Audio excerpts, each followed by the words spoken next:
Bonjour, je suis Jean-Mathieu Pernin. Bienvenue dans Libellisé, le podcast de Libération qui vous raconte la présidentielle.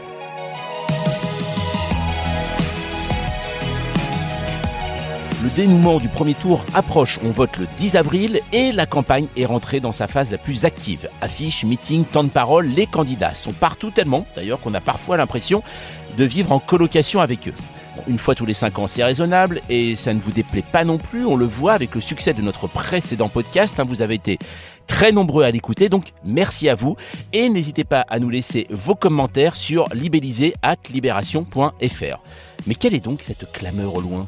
Vous voulez un épisode 9 ? Mais avec plaisir. Il sort tout juste du four. C'est parti. Il est le dernier à s'être mis en route et il y va doucement. Emmanuel Macron descend dans l'arène électorale entre deux sommets sur l'Ukraine, mais quelque chose ne semble pas accrocher. Équipe découvrant les idées de leur champion au dernier moment, critiques sur l'absence de débat, propositions jugées trop à droite par une partie de ses soutiens, le président tente de se transformer candidat avec déplacement et un meeting géant au programme. Libellisé, épisode 9, Emmanuel Macron en campagne quand Jupiter descend au bar PMU.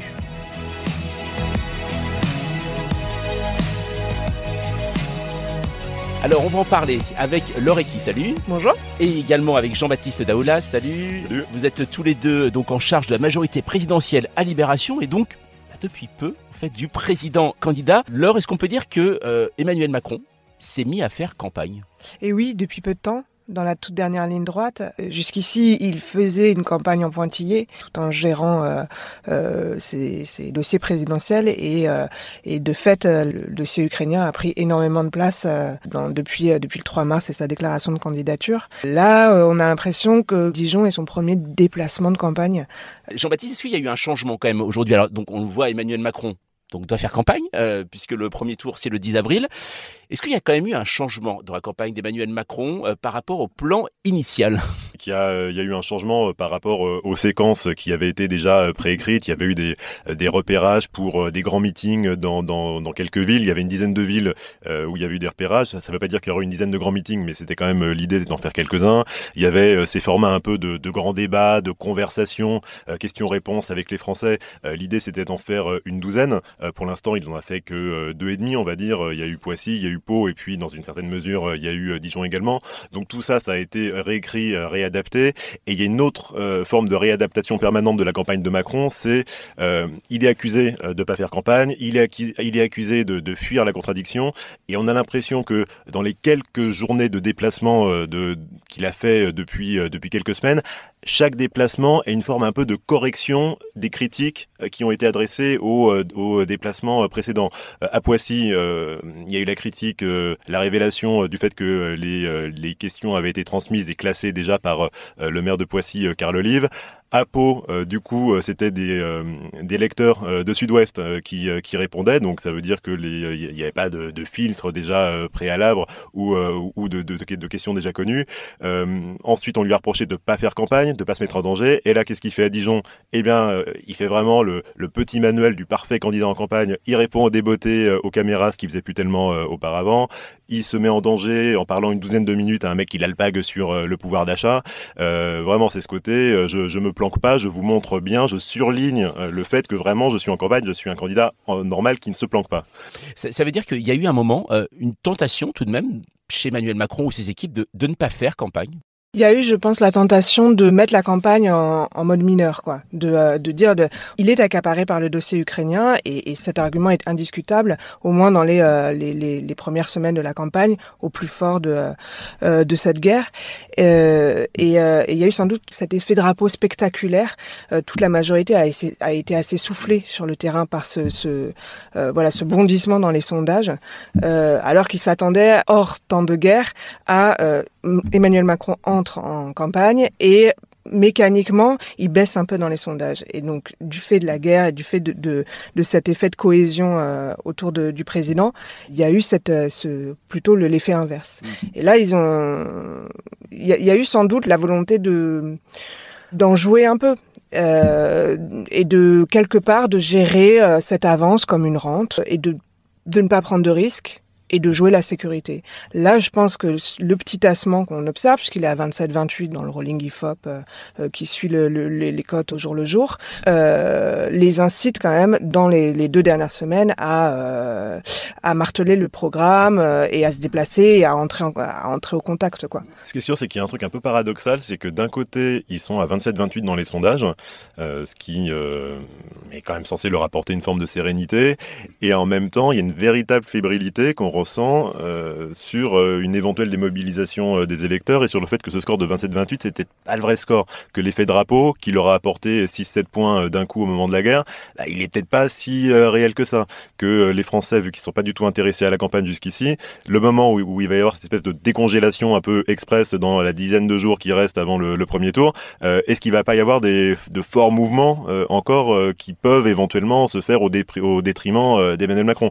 Tout ça, c'est quand même en toile de fond, et il y a vraiment cette espèce de fébrilité qu'on ressent chez eux. Et puis leur inquiétude, c'est aussi le second tour, même si la consigne est de passer une étape après l'autre, il y a une vraie inquiétude sur le second tour parce que l'écart testé par les sondages entre Marine Le Pen et Emmanuel Macron ne cesse de se resserrer. Et donc il y a quand même un peu ce trompe-l'œil, quoi, de se dire il est à 28, 27-28, ce qui est un score effectivement un très bon score au premier tour.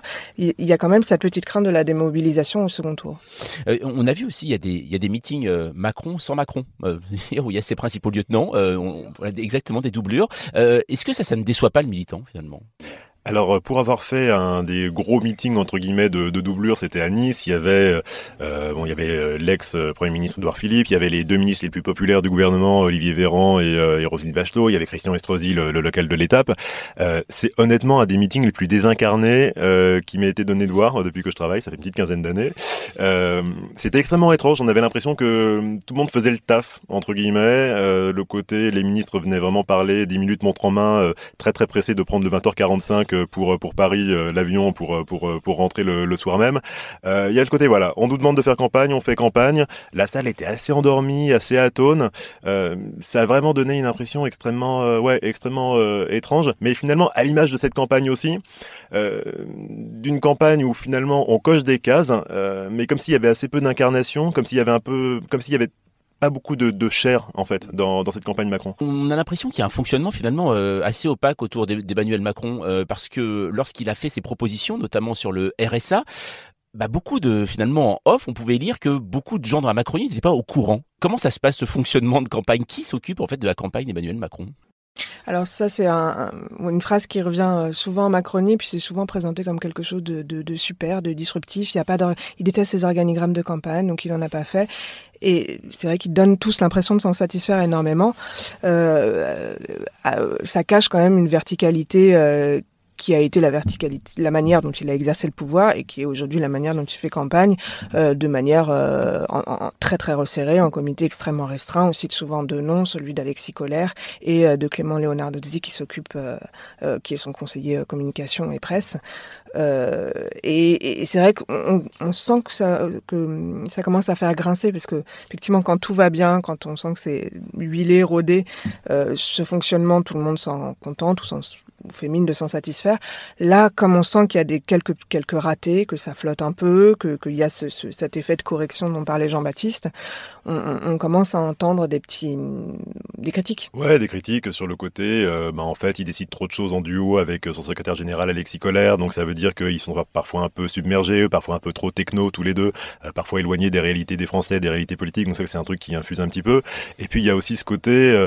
je pense qu'il y a une forme de frustration par rapport au fait de tout découvrir toujours en direct.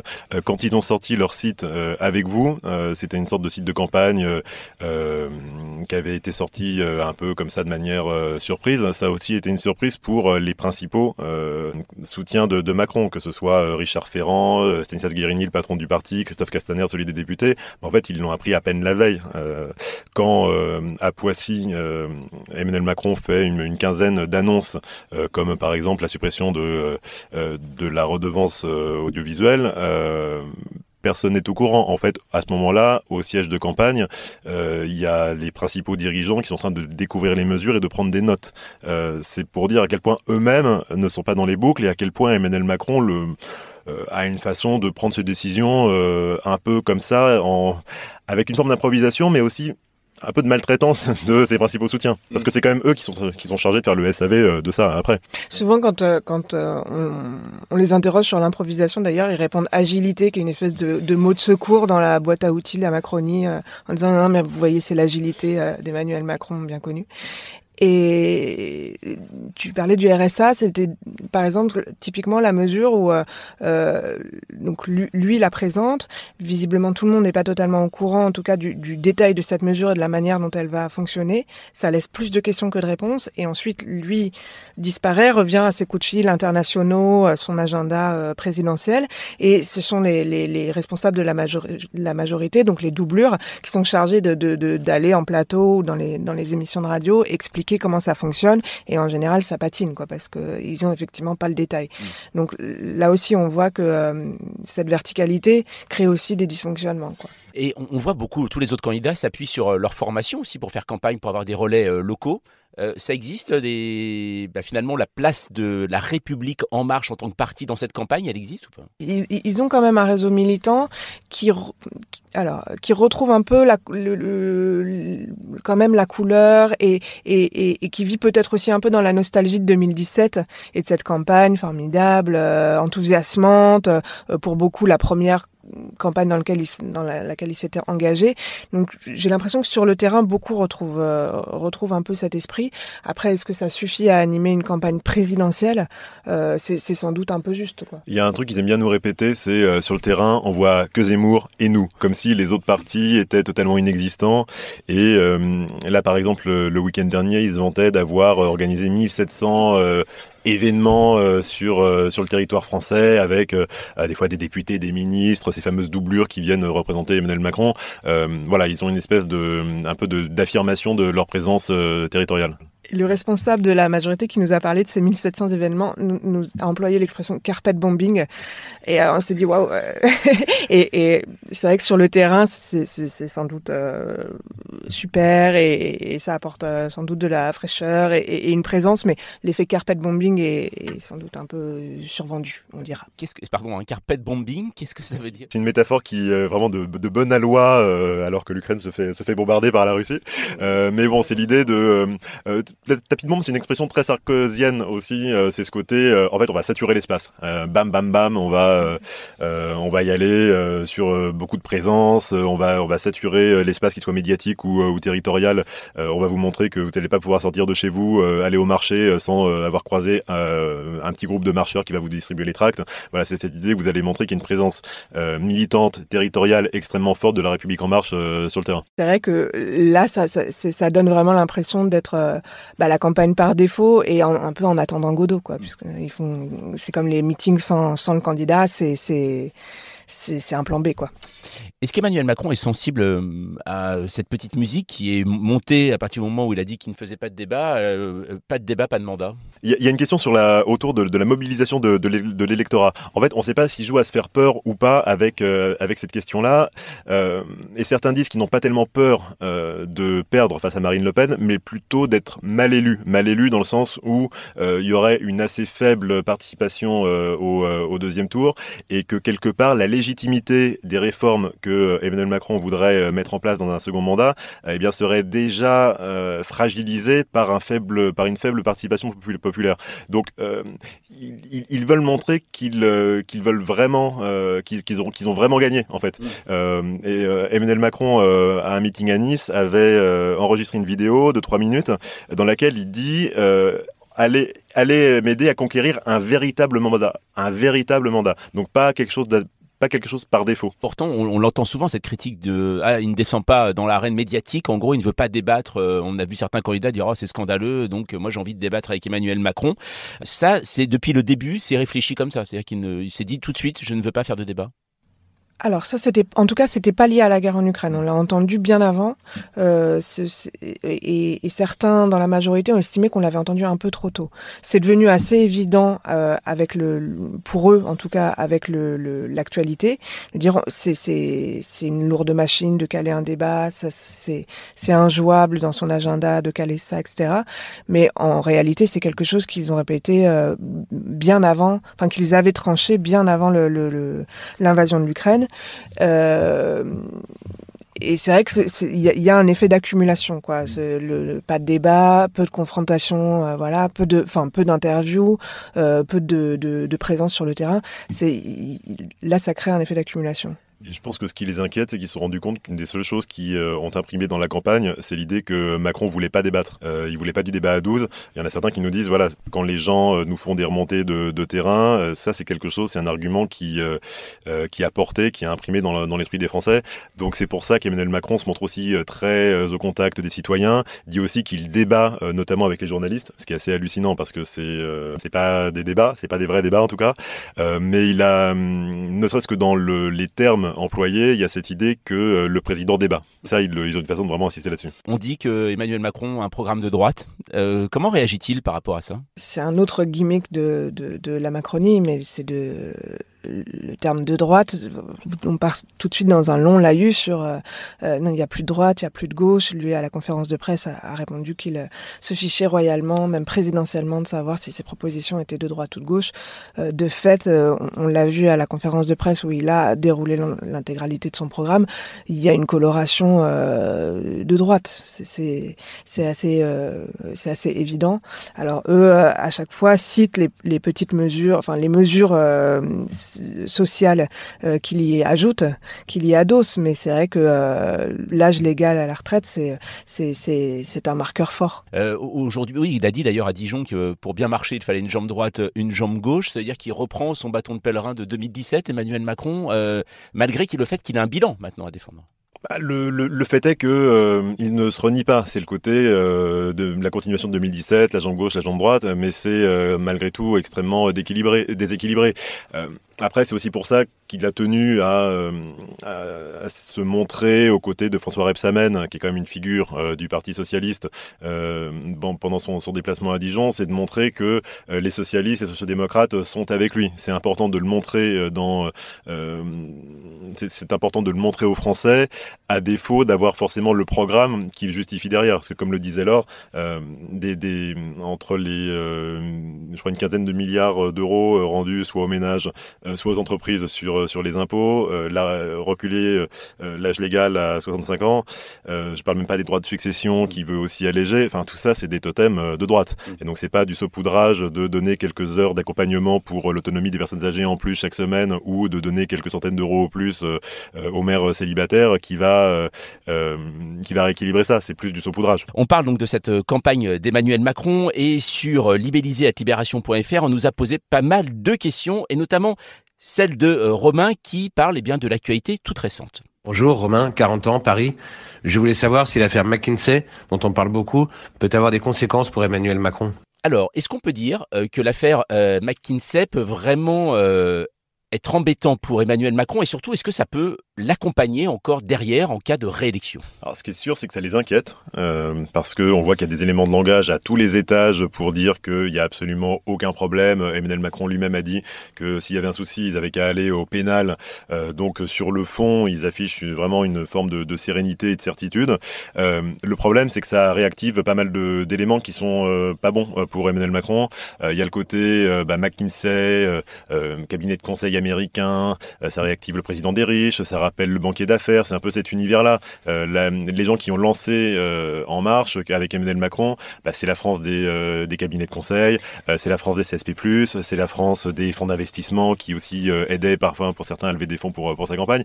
Voilà, c'est cette France-là et c'est pas bon. Ça résonne avec le côté Startup Nation du début du quinquennat et l'intrusion du privé dans les affaires de l'État. Sur les réseaux sociaux, ça prend extrêmement bien, ça colle. Ils ont mis beaucoup de temps à réagir.